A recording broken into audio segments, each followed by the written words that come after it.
Many students hear the terms MLA or Modern Language Association as the essay format used in freshman English class, humanities, or other liberal arts classes, only to be switched to the APA format in science, business, math, and nursing courses. This may leave some students wondering, why the switch? Is it really necessary to have two formats? I'm Ruth Harvey. I'm the English Learning Specialist at the Academic Success Center at North Florida College, housed in the library. Hopefully, a brief comparison of these two essay types will alleviate some of your questions. First of all, the MLA, Modern Language Association, is typically used for your liberal arts classes. Consider English, humanities, and your history classes. It's an expected format in many college classes. Often, students are required to show their demonstration of descriptive language and figures of speech. The ideas can be thought-provoking. There might not be any definite facts, and it's often inferential for the reader. Consider, by contrast, the APA, or American Psychological Association. This is a format that you might see more in any college course or career in the sciences, business, math, or psychology area. This is an expected standard both at the college level and at the career level because it has consistent, clear language. The idea is to be very to the point and get it across quickly. It's usually based on facts or on a study, and there is most definitely direction in the APA style. Now let's take a look at the APA in-text citations, an area of particular emphasis for some of your professors. There are several reasons for citing information in the text. It gives credit to the original author or work. It helps you avoid plagiarism, and it adds credibility to your paper.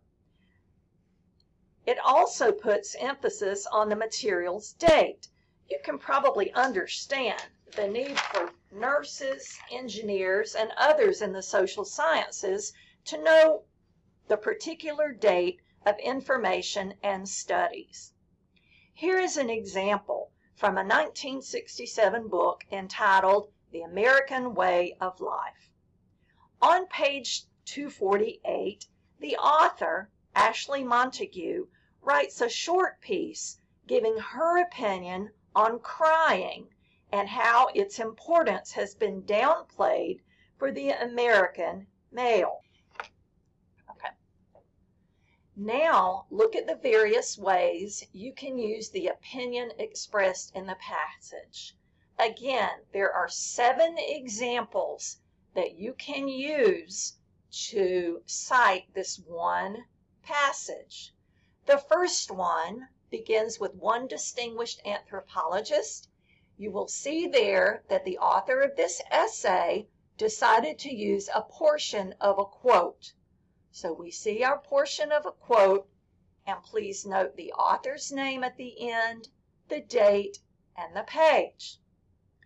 A second way might be a complete paraphrase, where the author is mentioned within the paraphrase and the date at the end.